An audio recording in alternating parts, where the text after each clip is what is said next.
अस्सलाम वालेकुम students, welcome to bio with Aneela. Class 10 का जो टॉपिक आज मेरी हम इस वीडियो में डिस्कस कर रहे हैं बेसिकली वो किडनी डिसऑर्डर्स है, गुर्दों से रिलेटेड जो बीमारियां हैं, जिसमें सबसे कॉमन सुनी भी होगी आप लोगों ने, दैट इज़ किडनी स्टोन। गुर्दे में जो पथरी हो जाती है उसको बेसिकली किडनी मीन गुर्दा और स्टोन मीन पथरी, के गुर्दे के अंदर जो पथरी हो जाती है उसको कहा जाता है किडनी स्टोन। इस टॉपिक के अंदर हम लोग डिफरेंट चीज़ें पढ़ेंगे, इसकी डेफिनेशन देखेंगे, फिर इसके हम लोग कॉजेज़ देखेंगे कि क्या वजूहात हैं जिसकी वजह से स्टोन होता है, उसके बाद इसके सिम्टम्स देखेंगे कि क्या अलामात हैं जिससे पता चलता है जी कि गुर्दे में पथरी हो गई है और इसका क्योर क्या है या ट्रीटमेंट क्या है। ठीक है, तो सबसे पहले हम लोग डिस्कस करते हैं डेफिनेशन से पहले अगर आप ये देखो कि गुर्दे जो हैं वो एक छननी का काम कर रहे हैं, जिसका बेसिकली काम है ब्लड को फिल्टर करना, वेस्ट को जो है वो बॉडी से यूरिन की फॉर्म में एक्सक्रीट आउट कर देता है। यूरिन जितना ज़्यादा आपके पास डाइल्यूट होगा उतना ही ज़्यादा वो ईजीली जो है वो क्या करेगा, बॉडी से वेस्ट को अपने साथ ले जाएगा। जिस तरह पानी की कमी होती जाएगी, यूरिन आपका कॉन्सनट्रेटेड होता जाएगा, तो उसके अंदर, क्योंकि उसमें तो वेस्ट है, तो उसके अंदर जितने भी वेस्ट होते हैं वो सही तरीके से फ़िल्टर नहीं हो पाते और वो किडनी के किसी भी पार्ट में जो होते हैं वो डिपॉजिट होना शुरू हो जाते हैं, आहिस्ता आहिस्ता इकट्ठे होना शुरू हो जाते हैं। तो हमारे पास वो एक स्टोन की सूरत इख्तियार कर लेते हैं। जैसे कहीं पर भी छोटा सा एक टुकड़ा आके अटैच हुआ, उसके बाद फिर मज़ीद वो वेस्ट इकट्ठा होता गया तो उसने एक स्टोन की सूरत इख्तियार कर ली। बिल्कुल मैं ऐसे एग्जांपल देती हूँ, जैसे एक बंदा को खड़ा है, कोई चीज़ देख रहा है, राह गुजरते जितने भी लोग हैं उन्होंने गुजरते हुए देखना ज़रूर है कि ये बंदा क्या कर रहा है, तो आहिस्ता आहिस्ता एक झमकट्टा सा बन जाता है। इसी तरह जब वेस्ट इकट्ठे होना शुरू होते हैं तो वो एक छोटे छोटे से पार्टिकल्स इकट्ठे होते हैं और वो फिर एक ग्रुप की फॉर्म स्टार्ट कर लेते हैं, या जिसको स्टोन कहा जाता है। तो किडनी स्टोन क्या है? जब जो यूरिन होता है ह्यूमन बॉडी में वो बहुत ज़्यादा कंसनट्रेटेड हो जाता है, डाइल्यूट नहीं रहता, तो डिफरेंट तरह के वेस्ट जो कि ऑलरेडी ब्लड में मौजूद है, जिसमें ज़्यादातर क्रिस्टल्स की फॉर्म में कैल्शियम ऑक्सलेट होता है, इसके अलावा कैल्शियम और अमोनियम फॉस्फेट है या यूरिक एसिड के जो क्रिस्टल्स हैं, ये आहिस्ता आहिस्ता डिपॉजिट होना शुरू हो जाते हैं और एक स्टोन की सूरत इख्तियार कर लेते हैं, जिसको किडनी स्टोन कहा जाता है। कौन कौन से केमिकल है हमारे पास? कैल्शियम ऑक्सलेट है, इसके अलावा calcium and ammonium phosphate plus uric acid crystals की फॉर्म में होता है। ये सारे के सारे वेस्ट जब यूरिन की कंसनट्रेटेड होने की वजह से ब्लड में डिपॉजिट होना शुरू हो जाते हैं, तो आहिस्ता आहिस्ता ये किडनी के किसी भी पार्ट में डिपॉजिट हो जाते हैं, तो ये तैयार कर लेते हैं एक स्टोन की सूरत। एक और एग्जांपल देती हूँ, जैसे आप लोग चाय छाननी में से गुजार रहे हो, अगर चाय पतली है और पत्ती मोटी मोटी है तो वो ऊपर ही रह जाती है, या समझ लो कि अगर जितनी ज़्यादा चाय डाइल्यूट होगी, पत्ती जो होगी वो ऊपर रह जाती है। तो हमारे पास क्या होता है, अगर आप किसी पाइप के अंदर से उसको गुजारो, पानी को गुजारो, तो वो तेज़ी से गुजरेगा। जो हनी है वो ज़रा गाढ़ा होता है तो वो मुश्किल से गुजरेगा और उसके अंदर के जो पार्टिकल्स हैं वो स्टिक हो जाएंगे। तो इसी तरह उससे होता है कि जैसे जो टी है, जब वो पानी लिक्विड पोर्शन आगे चला जाता है, जो पत्ती है वो वेस्ट पीछे रह जाता है। वैसे तो गुर्दे का ये काम है, मगर किसी वजह से अगर वो छोटे छोटे पार्टिकल्स भी आगे ट्रैवल करना शुरू हो जाएं तो वो किडनी की किसी पार्ट में जाके स्टक कर जाते हैं, तो इसकी वजह से जो होता है वो किडनी स्टोन हो जाता है। ये जो हनी होता है, खून गाढ़ा हो रहा है, तो वो जब किडनी में से ओवरऑल गुजरेगा तो उसके अंदर के जो वेस्ट होते हैं वो कहीं ना कहीं पर स्टक कर जाएंगे, जिसकी वजह से स्टोन बन जाता है। और मोस्टली कौन से वेस्ट होते हैं? कैल्शियम ऑक्सलेट होता है, कैल्शियम और अमोनियम फॉस्फेट या यूरिक एसिड। ये सारे वो केमिकल्स हैं जो आप डाइट के जरिए अपनी बॉडी में लेके जा रहे हो, फल खा रहे हो, सब्जियां खा रहे हो, कम मिकदार में होते हैं, मगर वो ऐसे तक इकट्ठे जमा होते होते ज़्यादा क्वांटिटी में हो जाता है और एक पत्थर की सूरत इख्तियार करते हैं, जिसको किडनी स्टोन कहा जाता है। अगर आप ओवरऑल एक ह्यूमन एक्सक्रीटरी सिस्टम देखो तो ये किडनीज़ होती हैं हमारे पास, किडनीज़ में से ट्यूब निकलती है जिसको क्या कहा जाता है? यूरेटर कहा जाता है। ठीक है जी, यूरेटर जो होता है वो यूरिन को किस में ट्रैवल करता है? यूरिनरी ब्लैडर के अंदर। ये हम लोग पहले जो है वो डिस्कस कर चुके हैं। और फाइनली फिर हमारे पास यूरिथ्रा वो ट्यूब है जिसके ज़रिए यूरिन बॉडी से एक्सक्रीट आउट होता है। तो स्टोन अगर किडनी के किसी भी पार्ट में बना है तो वो यहाँ से ट्रैवल करके यूरेटर में भी ट्रैवल कर सकता है और यूरेटर से होता हुआ यूरिनरी ब्लैडर में भी आ जाता है। कभी कभी तो खुदा ना खास्ता इतने बड़े स्टोन्स होते हैं कि वो यूरेटर के अंदर आके ब्लॉकेज भी कॉज कर देते हैं। अगर यूरिन बन भी रहा है तो वो आगे ट्रांसफ़र नहीं हो जाएगा, फिर जिसको ऑपरेट करना पड़ता है। तो ये स्टोन्स जो होते हैं ये सिर्फ किडनी तक महदूद नहीं रहते, बल्कि यूरेटर में भी मूव कराते हैं, यूरेटर से होते हुए यूरिनरी ब्लैडर में भी। अगर तो छोटे हों तो ये यूरिन के साथ पास आउट हो जाते हैं, मगर बड़े स्टोन्स आपके ब्लैडर में भी रह जाते हैं, आपके मसाने में भी, और बहुत ज़्यादा तकलीफ दे अमल होता है। और किडनी के अंदर भी अगर रह जाए स्टोन तब भी ये बहुत ज़्यादा तकलीफ दे अमल होता है। ठीक है जी, अब हम इसके देखते हैं क्या वजूहात हैं, कॉजेज़ क्या हैं, किन वजह से जो है ये किडनी स्टोन जो होता है वो बेसिकली होता है। तो जो हमारे पास नेक्स्ट हेडिंग है दैट इज़ कॉजेज़। कॉज में हमारे पास बेसिकली सबसे पहले आ जाता है, इसमें एज आ जाती है, प्लस आपकी डाइट आ जाती है। एज होती है ज़्यादातर जो एजड पीपल होते हैं उनमें ये प्रॉब्लम ज़्यादा होती है, मगर बच्चों आजकल के ज़माने में तो कोई भी बीमारी जो है वो बड़े छोटे को नहीं देखती, छोटे बच्चों में भी और इवन यंग में ये किडनी स्टोन की प्रॉब्लम बहुत ज़्यादा है, क्योंकि आप लोगों के खाने के अंदर जंक फूड का इस्तेमाल बहुत ही ज़्यादा हो चुका हुआ है, जिसकी वजह से किडनी स्टोन बहुत ज़्यादा कॉज हो रहे होते हैं। इसके अलावा हमारे पास डाइट में भी खासतौर पर वेजिटेबल्स जब आप खाते हो, कौन सी वेजिटेबल्स, जिसमें कि ग्रीन वेजिटेबल्स होती हैं, जिसमें कि विटामिन सी वगैरह या विटामिन डी ज़्यादा होता है। अब आप लोग जी हम लोग सब्जियाँ ही ना खाएं, ऐसा नहीं है। जिन लोगों को गुर्दों का मसला होता है उनको मना किया जाता है कि बच्चों आप थोड़ा सा साग से अवॉइड करो, थोड़ा सा पालक से अवॉइड करो, क्योंकि इनमें आयरन की मिकदार जो होती है वो ज़्यादा होती है। या ऐसे फल या सब्जियाँ जिनमें विटामिन सी और डी ज़्यादा है, उनका थोड़ा सा इस्तेमाल कम करो, क्योंकि ये फिर किडनी स्टोन का बायस बनता है। इसके अलावा इसकी एक और वजह भी होती है, जिन लोगों को गुर्दे की बार बार इन्फेक्शन हो चुकी होती है उनको भी किडनी स्टोन का जो है वो मसला बार बार रहता है, गुर्दे में बार बार तकलीफ है, क्योंकि गुर्दा जो है बेचारा पहले बीमार है तो वो जल्दी बीमारी की पकड़ में आ जाता है, तो स्टोन उसमें ज़्यादा बन जाता है। तो इसकी एक और जो वजह है वो क्या है हमारे पास, रिकरिंग इन्फेक्शन। रिकरिंग इन्फेक्शन का मतलब होता है कि गुर्दे के अंदर बार बार जो है वो इन्फेक्शन हुई है। प्लस सबसे पहला जो कॉज था जो कि मुझे पहले डिस्कस करना चाहिए था, लेस इनटेक ऑफ वाटर, पानी कम पीने से जो है वो गुर्दे में जो होता है वो पथरी हो जाती है।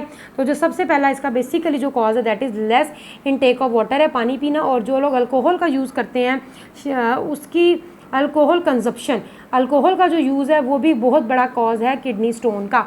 इसमें एक बात जो आपकी बुक में मेंशन नहीं है वो आप मज़ीद ऐड कर सकते हो, या एक और कॉज दैट इज़ जेनेटिक। कहीं ना कहीं मैंने ये स्टडी भी किया है या देखा भी है कि जेनेटिक के फैमिली में भी ये रन करता है कि जिनके फादर को या ग्रैंड फादर को डिजीज़ होती है तो मोस्टली उनके अंदर भी चीज़ आ जाती है। कहीं ना कहीं पर अब ये जेनेटिक डिजीज़ भी बनती जा रही है किडनी स्टोन जो है। वैसे जो इसके कॉजेज़ हैं हमारे पास एज है, डाइट है, ऐसी डाइट जिसमें ग्रीन लीफी वेजिटेबल्स ज़्यादा आप लोग ले रहे हो, या विटामिन सी और विटामिन डी की ज़्यादा है वो ले रहे हो, या पानी कम पी रहे हो, या किडनी में इन्फेक्शन है और वो होता ही जा रहा है तो उसकी वजह से भी हो सकता है, पानी कम पीने से और अल्कोहल कंजप्शन से, या कोई भी आप नशावर अद्वियात ले लो या कोई मेडिसिन ले लो तो उससे भी किडनी स्टोन के चांसेस जो होते हैं वो ज़्यादा होते हैं। या जो लोग मेडिकेशन बहुत ज़्यादा करते हैं, दवाइयाँ बहुत ज़्यादा खाते हैं, उनको भी गुर्दों के प्रॉब्लम ज़्यादा हो जाते हैं, किडनी स्टोन भी बन जाते हैं। ठीक है जी। कच्चे चावल खाने से होता है, टमाटर के छिलके खाने से होता है, क्योंकि ये जो टमाटर होता है इसमें क्यों कहा जाता है गुर्दे के पेशेंट को तो बिल्कुल भी नहीं खाना चाहिए, क्योंकि उसके जो उसका पील होता है, उसका जो छिलका होता है उसमें कैल्शियम ऑक्सीडेट बहुत ज़्यादा क्वांटिटी में जो है वो पाया जाता है। चावलों के अंदर भी, राइस में खासतौर पे कच्चे चावलों में भी ये केमिकल बहुत ज़्यादा, ऑक्सैलिक एसिड बहुत ज़्यादा पाया जाता है जो कि किडनी पेशेंट्स के लिए हार्मफुल होता है। ठीक है जी। अभी तक हम लोगों ने किडनी स्टोन की डेफिनेशन देख ली कि जब यूरिन का आपका कंसनट्रेटेड होता है तो बहुत सारे जो डिफरेंट केमिकल्स हैं जैसे कि कैल्शियम ऑक्सीडेट, कैल्शियम और अमोनियम फॉस्फेट ये डिपॉजिट हो जाते हैं और एक स्टोन की सूरत इख्तियार कर लेते हैं। ना सिर्फ ये गुर्दे में रहते हैं बल्कि यूरिट्रस होते हुए यूरिनरी ब्लैडर में भी आ जाते हैं और कभी कभी यूरेटर में ब्लॉकेज भी कॉज करते हैं। उसके बाद हम लोगों ने इसके कॉजेज़ देख लिए। अब हम लोग नेक्स्ट देखेंगे इसके सिम्टम्स। पता कैसे चलता है जी कि किडनी स्टोन जो है वो हो चुका है या गुर्दे में पथरी जो है वो उसका आगाज़ हो चुका है। तो बेसिकली हमारे पास सिम्टम्स जो होते हैं उसके ये हैं, सिम्टम्स कहते हैं अलामात को। सिम्टम्स में सबसे पहले तो उन्होंने बताया हुआ है आपकी बुक में जो मेंशन है कि वॉमिटिंग होती है,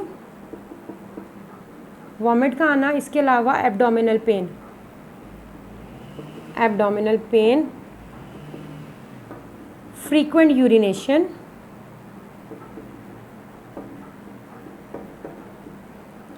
फाउल स्मेल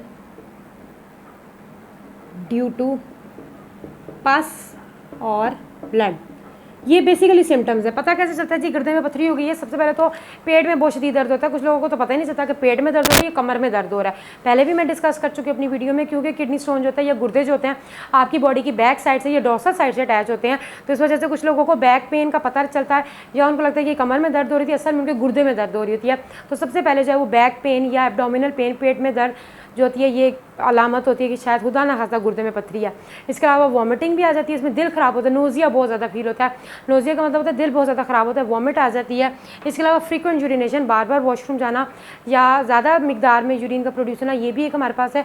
प्लस जो यूरिन होता है उसमें बहुत बैड स्मेल होती है। फाउल का मतलब होता है बैड स्मेल होती है, किसकी वजह से? पस या ब्लड की वजह से। बच्चों पस का मतलब होता है white blood cells. White blood cells हमेशा उस जगह पे पाया जाता है जहाँ पर इन्फेक्शन होती है। वाइट ब्लड सेल्स हमारे जिस्म की आर्मी है, वायरस और बैक्टीरिया से हमें बचाता है, या कहीं पर इन्फेक्शन हो तो वहाँ पर पहुँच जाता है। वाइट ब्लड सेल्स का यूरिन में आना, इसका ये मतलब है कि आपके गुर्दों में इन्फेक्शन चल रही है जिसकी वजह से ब्लड के अंदर या यूरिन के अंदर जो है वो पस आ रही है। और अगर ब्लड आ रहा है तो ये तो बहुत ही खतरनाक बात है, क्योंकि इसका मतलब है कि गुर्दे खून को सही तरीके से फिल्टर ही नहीं कर रहे। फिल्टर कर रहे होते तो ब्लड कभी भी ना आता आपके यूरिन के अंदर। तो इस तरीके से क्या होता है हमारे पास बेसिकली जब ब्लड के अंदर या यूरिन के अंदर पस और ब्लड आना शुरू हो जाए, या फिर वॉमिट और नोजिया बहुत ज़्यादा फील हो, पेट में शदीद दर्द रहता हो, या कमर में फील हो के दर्द हो रहा है और फ्रीक्वेंट यूरिनेशन की प्रॉब्लम हो, तो इसका मतलब है कि शायद ये किडनी स्टोन के सिम्टम्स हो सकते हैं। अब इसका जो ट्रीटमेंट है वो क्या है, 90% के करीब जो स्टोन हैं, अगर तो वो स्मॉल हैं तो वो यूरिन के ज़रिए पास आउट हो जाएंगे अगर आप लोग बहुत ज़्यादा पानी पियोगे। 90% स्टोन्स जो हैं वो वैसे ही ट्रीट हो जाते हैं विदाउट एनी ट्रीटमेंट, सिर्फ ड्रिंकिंग ऑफ वाटर, पानी ज़्यादा पीने से जो होता है वो स्टोन्स होते हैं वो बॉडी से पास आउट हो जाते हैं। हाँ, अगर बड़ा स्टोन है तो नहीं हो सकता, तो पहले तो रीनल सर्जरी होती थी, ऑपरेशन होते थे बाकायदा, मगर आप एक और नई टेक्निक आ गई जिसको हम लोग लिथोट्रिप्सी कहते हैं। तो अगर हम लोग इसका ट्रीटमेंट देखें, 90% तो मैंने आपको बता दिया कि स्टोन वैसे ही पास आउट हो जाते हैं पानी पीने से। तो एक और ट्रीटमेंट है हमारे पास जिसका नाम है लिथोट्रिप्सी। लिथोट्रिप्सी जो है हमारे पास लेटेस्ट टेक्निक है जिसमें कि वेव्स होती हैं जिनको नॉन इलेक्ट्रिकल शॉक वेव्स कहा जाता है। वो वेव्स जो होती है स्टोन के ऊपर जो होती है वो बम्बार्ड की जाती हैं। ये मैंने किडनी बनाया है, ये स्टोन है, इन स्टोन के ऊपर इस वेव्स को डाला जाता है, ये टकराती हैं बगैर गुर्दे को नुकसान पहुँचाए। ये वेव्स जो होती हैं वो स्टोन को जाके तोड़ देती हैं, रेत में कन्वर्ट कर देती हैं और ईजिली फिर ये स्टोन जो होता है वो आपकी बॉडी से एक्सक्रीट आउट हो जाता है सैंड की सूरत में या रेत की सूरत में। तो इस तरीके से लिथोट्रिप्सी वो टेक्निक है जिसमें ख़ास किस्म की वेव्स होती है जिनको नॉन इलेक्ट्रिकल शॉक वेव्स कहा जाता है। ये वेव्स क्या करती हैं, बेसिकली जाके उस स्टोन को हिट करती हैं और उस स्टोन को हिट करने के बाद उसको सैंड में या रेत में कन्वर्ट कर देती है, जो कि फिर बॉडी से इजीली एक्सक्रीट आउट हो जाता है। आपकी बुक में मेंशन नहीं है वैसे, मगर मैं एक्स्ट्रा बता रही हूँ कि ज़्यादातर जो किडनी स्टोन्स हैं उनका जो मैंने अपनी रियल लाइफ में क्योर देखा है मोस्टली लोगों का, वो होम्योपैथिक जो मैं एक हमारे पास जो ये भी एक वो जिस तरह एलोपैथिक एक हमारे पास जिसमें आप अंग्रेज़ी दवाइयाँ खाते हो, तो होम्योपैथिक भी हमारे पास एक जो है वो मेडिसिन का शोबा है। इसकी मेडिसिन बहुत ही कारामद हैं किडनी स्टोन्स के बारे में। ये मेडिसिन बिल्कुल लिथोट्रिप्सी का ही काम करती हैं कि जो पर्सन जिनको कि किडनी स्टोन्स की प्रॉब्लम है, अगर वो होम्योपैथिक मेडिसिन शुरू करें तो किडनी स्टोन आहिस्ता आहिस्ता टूट जाता है, रेत बन जाता है, फिर वो आपकी बॉडी से इजीली एक्सक्रीट आउट हो जाता है। तो होम्योपैथी का बहुत इजीली और ज़्यादा कारामद इलाज मैंने देखा है अपनी रियल लाइफ के अंदर बहुत सारे ऐसे पेशेंट्स के। तो ये किडनी स्टोन का इलाज है, मगर क्योंकि आपकी बुक में मेंशन लिथोट्रिप्सी के बारे में है तो आप उसी को पेपर में मेंशन करोगे। अगर ये टॉपिक पेपर में आ जाता है तो पहले इसकी डेफिनेशन मेंशन करो, फिर इसके कॉजेज़, फिर इसके सिम्टम्स और उसके बाद इसकी ट्रीटमेंट भी मैंने डिस्कस कर दी। आज का हमारे पास यही टॉपिक था। आई होप कि आप लोगों को समझ आ गया होगा। नेक्स्ट वीडियो तक के लिए अल्लाह हाफ़िज़, दुआ में याद रखिएगा।